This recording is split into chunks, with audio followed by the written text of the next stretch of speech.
여러분, 오늘 말씀은 남아있는 이유라는 주제의 말씀인데요. 여러분, 가끔씩 이런 생각 한번 하신 적 없습니까? 여러분, 천국이라고 하는 것은 너무나 좋은 곳이잖아요. 고통도 없고 아픔도 없고 슬픔도 없는 너무 좋은 곳이 천국인데, 그렇게 천국이 좋은 곳이라면 우리가 빨리 가야 되는 거 아니겠습니까? 사실 이 땅의 생활은 천국보다는 못하잖아요. 경쟁해야 되고 고통받아야 되고 외로워야 되고, 어떤 사람은 현실이 너무 지옥이다 그렇게 말한 사람이 있거든요. 그러면 천국이 좋은 곳이라면 우리가 빨리 가야 되죠. 빨리 죽어야 되는 거예요. 바로 이런 오늘 본문이 바로 이런 고민에서 시작이 되는 거예요. 실제로 22절이 말하거든요. 빌립보서 1장 22절 23절을 보면, 그러나 만일 육신으로 사는 이것이 내 일의 열매일진데 무엇을 택해야 하는지 나는 알지 못하노라. 내가 그 둘 사이에 끼었으니 차라리 세상을 떠나서 그리스도와 함께 있는 것이 훨씬 더 좋은 일이라. 즉, 세상을 떠나서 그리스도와 함께 있는 것, 즉 천국에 있는 것, 이게 더 좋은 일이라는 거예요. 그런데 24절은 말하거든요. 내가 육신으로 있는 것이 너희를 위하여 더 유익하리라. 천국에 사는 거 좋은 거 알겠는데, 그래서 빨리 가야 되는데 왜 육신으로 있는 게 더 좋다고 하는 거죠? 그건 다른 게 아니라 남아서 해야 할 일이 있기 때문에 그렇다는 거예요. 마치 이런 거예요. 어떤 영화를 보니까 이제 적들이 도시를 침공을 하는데 곧 도시가 함락이 되는 거예요. 그러니까 사람들이 그 공격을 피하기 위해서 배를 타고 도망을 가는데, 큰 배에 막 사람들이 올라타는 거예요. 빨리 타라고, 도망가야 된다고. 그래서 사람들이 막 서로 배에 올라타려고 막 올라가는데, 어떤 사람은 안 탄다는 거예요. 난 여기 남는다는 거예요. 그래서 왜 그러냐고, 빨리 타라고 그랬는데 자기는 여기서 할 일이 있다는 거예요. 먼저 가라는 거예요. 그게 뭐죠? 지금 여기에 남아 죽어가는 사람들을 위해 보호해야 된다는 거예요. 내가 죽더라도 이들을 보호해야 할 의무가 있기 때문에 남는다는 겁니다. 배를 타고 나가면 사는 것 좋은 일이지만, 그럼에도 불구하고 내가 남아있는 이유는 내가 해야 할 일이 있기 때문에 남는다는 거죠. 바울의 생각이 바로 이런 거예요. 내가 육신으로 있는 것이 너희를 위하여 더 유익하다. 즉, 내가 남아있는 이유는 너희에게 복음을 전하고 말씀을 전하고 영혼을 구원하는 그 일이 중요하기에 남아있는 것이 더 유익하다는 거예요. 이건 우리도 마찬가지라는 겁니다. 여러분, 우리가 이 땅에 왜 남아있습니까? 아니, 그냥 태어났으니까 그냥 이렇게 살다가 천국 가는 거죠. 그렇게 말할 수도 있지만, 곰곰이 생각해 보면 내가 이곳에 남겨진 이유가 있거든요. 빨리 천국 갈 수도 있는데 굳이 이 땅에 남기는 이유가 있다는 거예요. 저도 한번 생각을 해봤어요. 제가 예전에 사회생활할 때 너무 힘들 때, 하나님 저 너무 힘드니까 그냥 저 천국으로 빨리 올려 보내주세요. 그래서 만약 하나님께서 그래 너 천국에 와, 그래서 갔다면 어떻게 했을까요? 그러면 저희 부모님이 교회를 다녔을까요? 제가 그 이후에 전도했던 사람들이 구원을 받을 수 있었을까요? 아니면 이 자리에서 말씀을 전하고 복음을 전하는 일들을 할 수 있었을까요? 아니었다는 거예요. 그래서 오히려 저의 이 남김이 소중했다는 거예요. 나와 너희를 위하여 남아있는 것이 더 유익했다는 거죠. 여러분, 바울의 입장에서 한번 생각해 보십시오. 지금 바울은 감옥에 갇혀 있어요. 얼마나 힘든 상황이에요. 이 상황이 빨리 끝났으면 좋겠다는 생각 왜 안 하겠어요? 사실 할 만큼 했지 않습니까? 그만큼 했으면 하나님 내 영혼 부탁합니다 라면서 그냥 천국으로 가도 되는 거예요. 그런데 굳이 남아있겠다고 하는 것은 너희의 유익을 위하여 남겠다는 거예요. 이건 우리도 마찬가지입니다. 여러분, 우리가 가정에 왜 남아있습니까? 가정의 유익을 위해서 남아있는 거예요. 나만 구원받지 말고 함께 구원받기 위해 남아있는 거라고요. 여러분 부자 나사로를 한번 봐보십시오. 부자 나사로는 오직 자기만을 위해 살았잖아요. 그러다가 하나님 안 믿고 지옥에 갔는데요. 지옥에 가니까 너무 고통스러운 거예요. 그런데 지옥에서 딱 보니까 자기 친척들이 하나님 안 믿고 살아가고 있는 거예요. 그러니까 하나님께 부탁하잖아요. 제발 저들은 이곳에 오지 말게 해달라고.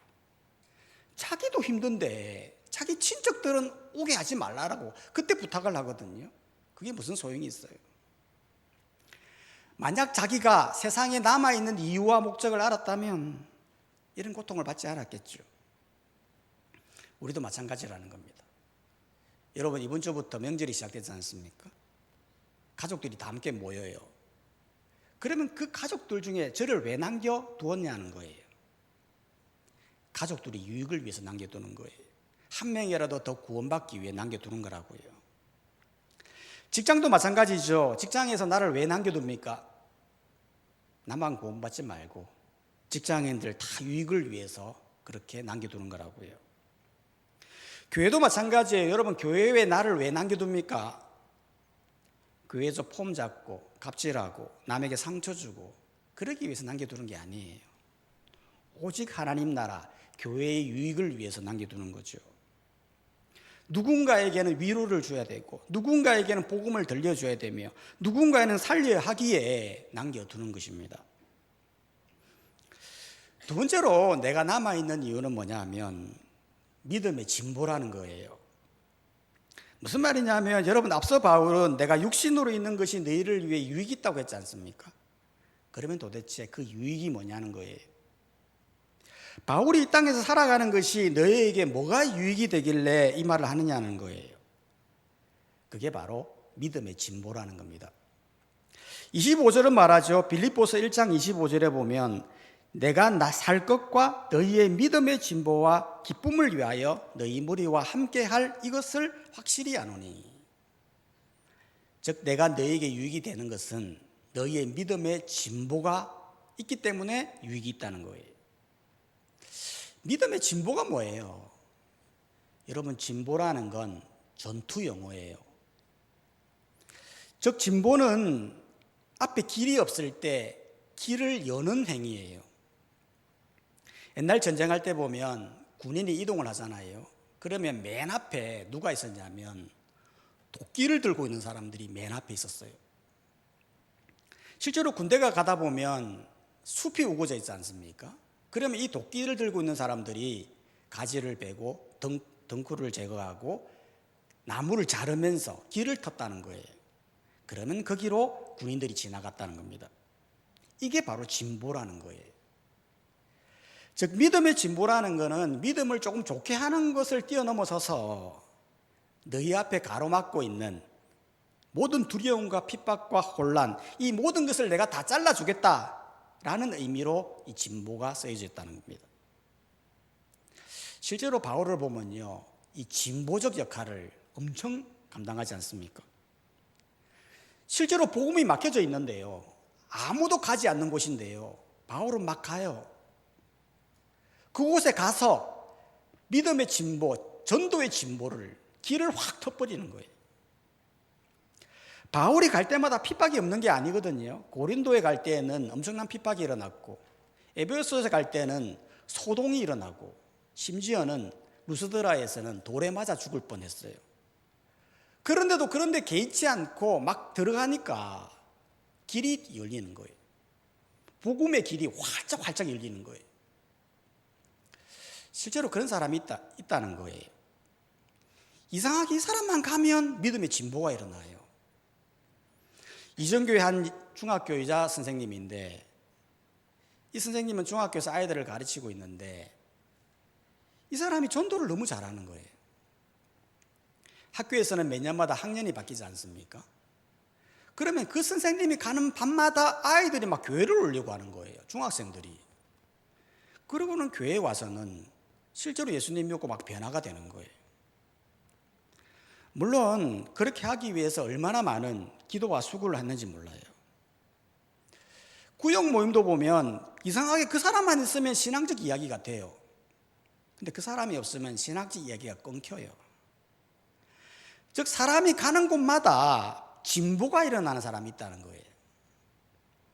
하지만 반대로 어떤 사람은 믿음의 퇴보를 일으키는 사람이 있어요. 이상하게 그 사람만 가면 복음이 막혀요. 신앙이 자라가다가 또 꺾여요. 예전에 제가 청년 사역을 할 때 한 청년이 세가족으로 왔는데요. 이 청년이 너무 좋은 거예요. 말도 이쁘게 하고 성실하고 정직하고. 그래서 나름 기대를 했거든요. 야, 이 사람 잘 성장하겠다. 그런데 갑자기 그 믿음의 퇴보를 일으키는 한 사람이 그 세가족에 착 달라붙더니 그 세가족과 어울리는 거예요. 그러더니 세가족 보고 매일 술 먹자고 전화하고 담배 피자고 그러고 예배도 대예배만 드리면 된다고 하고 그래서 자꾸 데리고 다니는 거예요. 그래서 제가 너무 화가 나잖아요. 이제 막 예수 믿으려고 하는데 막 그렇게 하니 그래서 제가 만나서 정색하면서 이야기했거든요. 제발 그러지 말라고. 믿음의 진보를 일으켜야지. 믿음의 퇴보를 일으키면 되겠냐고.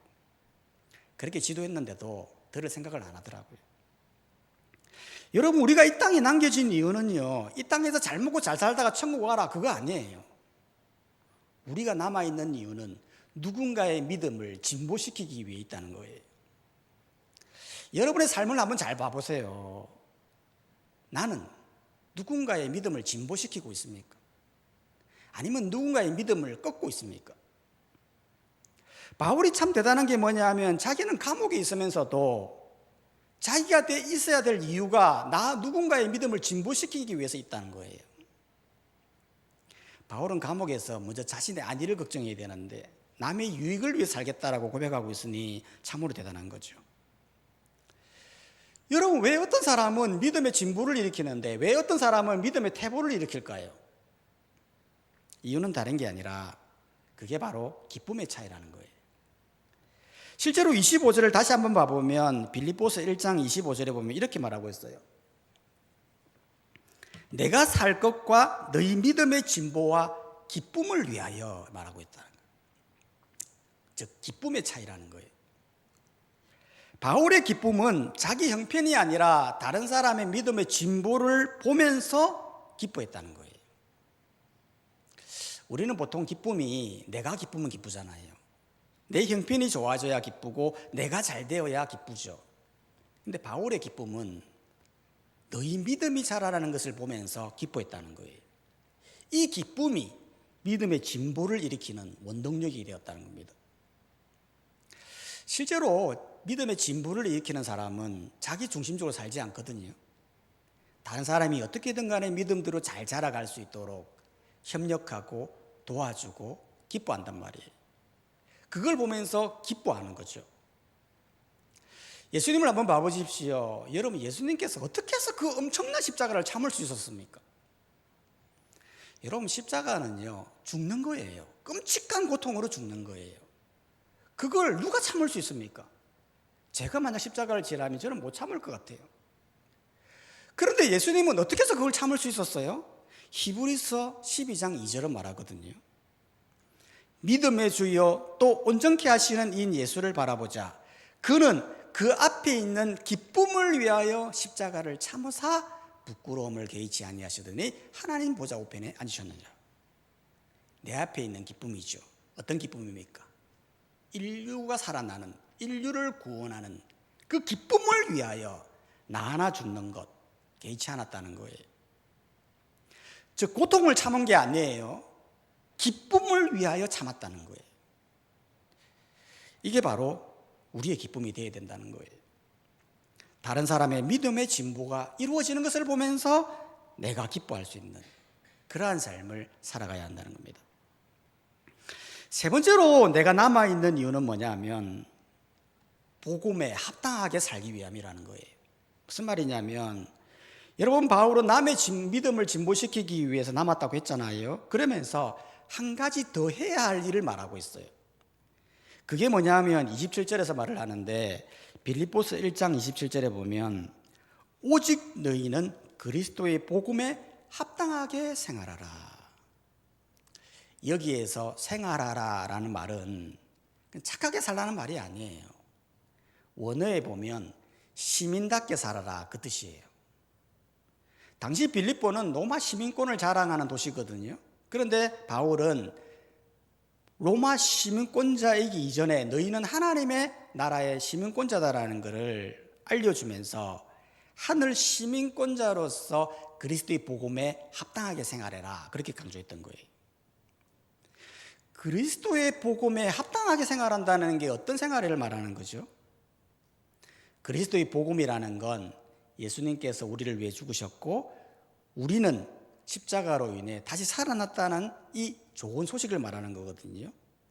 이 좋은 소식에 맞게 생활하라는 겁니다. 예를 들면 이런 거예요. 어떤 경찰이 제복을 입고 교통법규를 어겼습니다. 그러면 경찰로서 합당하지 못한 생활을 한 거 아니겠습니까? 또한 어떤 회사에서 직원을 해외에 파견을 했는데 회사를 대표해서 간 거예요. 그런데도 그 사람이 해외에서 무리하게 행하면 회사 전체의 이미지를 망치듯이 너희는 하늘의 시민권자로서 복음에 합당하게 생활해야 된다는 거예요. 복음에 합당하게 생활한다라는 말은 십자가의 삶의 방식으로 살아가야 된다. 예수님께 살아갔던 그 십자가의 방식을 말하는 거예요. 십자가의 방식이 뭡니까? 총 3가지인데요. 첫 번째는 뭐냐면 자기를 낮추는 삶이에요. 실제로 우리 예수님은 하나님의 본체를 가지고 계셨지만 인간의 몸을 입으시고 사람들을 섬겼지 않습니까? 예수님을 얼마든지 누리고 부릴 수 있는 위치였지만 십자가의 삶의 방식으로 내려와서 제자들을 섬기셨어요. 우리도 마찬가지라는 거예요. 복음에 합당하게 살아라는 것은 십자가의 정신처럼 낮아지는 거예요. 가정에서 낮은 자세로 가정을 섬기고 직장에서 나만 옳다고 주장하지 않고 항상 약자를 배려하며 섬기며 교회에서 항상 겸손함으로 주의 일을 하는 것, 그것이 바로 십자가의 낮아짐이라는 거예요. 이걸 반대로 이야기를 하면 내가 그리스도의 복음에 합당하게 생활해야 한다면서도 나는 높아져 있는 거예요. 내 주장만 옳고 남의 필요는 중요하지 않으며 모든 자들에게 대접받으려고 하는 그런 자세로 살아가는 것은 그리스도의 복음에 합당한 생활이 아니라는 거죠. 우리는 항상 낮은 자세로 십자가의 삶의 방식으로 살아가야 된다는 겁니다. 두 번째로 십자가의 삶의 방식은 뭐냐면 손해를 감수하는 정신이에요. 십자가는 철저히 손해 자리예요. 그렇지 않습니까? 내가 죽어야, 내가 손해를 봐야 남이 사는 거예요.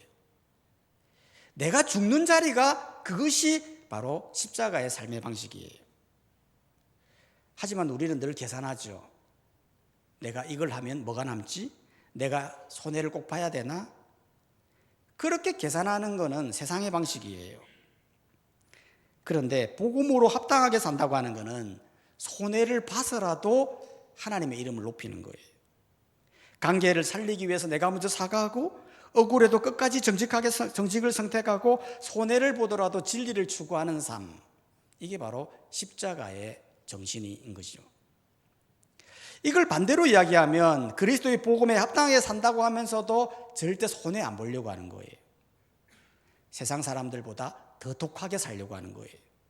오직 자기 이익만을 위해 살아가는 거예요. 한번 자존심 상하면 절대 사과하지 않고 화해하기도 싫어하는 거예요. 자비도 없고 용서도 없는 십자가의 반대적인 삶을 사는 거예요. 우리는 하늘의 시민권자로서 어떤 손해도 감수하고 진리를 추구하는 삶을 살아가야 한다는 거예요. 세 번째로 십자가의 삶의 방식은 뭐냐면 두려움과 사명을 선택하는 거예요. 여러분 28절은 말하지 않습니까? 빌립보서 1장 28절에 보면 무슨 일이든지 대적하는 자들 때문에 두려워하지 아니하는 이 일을 듣고자 함이라. 즉 바울은 대적자들을 두려워하지 말라는 거예요. 실제로 복음에 합당하게 살고자 하면 항상 대적자가 나와요. 성경을 봐보십시오. 예수님께서 진리를 선포하지 않습니까? 그럼 진리들을 다 받아들이던가요? 아니에요. 항상 반대편에는 반대자들이 반대를 해요. 그냥 반대하는 게 아니라 오히려 예수님을 죽이려고까지 반대를 해요. 왜 그런 거예요? 복음에 합당하게 살려고 하면 반드시 반대자는 나오게 된다는 거예요. 그런데 왜 두려워하지 말라는 겁니까? 우리는 하늘의 시민권자들이기 때문에, 이 세상의 평판이 다가 아니기 때문에 그렇다는 겁니다. 복음에 합당하게 사는 삶은 사람들이 뭐라 할까가 아니라 내 행동이 주님이 기뻐하실까? 그런 평판을 더 소중히 여기는 사람이라는 거예요. 여러분, 예수님인들 십자가 앞에서 두려움이 없었을까요? 두려움이 있었겠죠. 하지만 그 두려움보다 더 중요한 건 사명을 선택했다는 거예요. 십자가의 삶의 방식으로 살 수 있었다는 거예요. 그렇기 때문에 우리도 마찬가지입니다. 여러분, 우리가 이 땅에 남아있는 이유는 그저 오래 살기 위함이 아니에요. 편안하게 살기 위함이 아니에요. 내가 남아서 믿음의 진보를 일으키게 하고, 남아서 복음에 합당하게 살게 함으로 하나님의 이름을 드러내는 거예요. 그렇기 때문에 내가 남아있는 것은 소비가 아니고 사명이고, 우리의 남겨지면 낭비가 아니라 하나님의 계획이 되는 거예요. 그렇게 우리는 남은 자로서 합당한 생활을 감당함으로 이 땅의 모든 사명을 잘 완수하여 나중에 더 좋은 천국으로 인도되는 모든 성도님들이 되시기를 주님의 이름으로 축복합니다. 시간 다 함께 찬송가 505장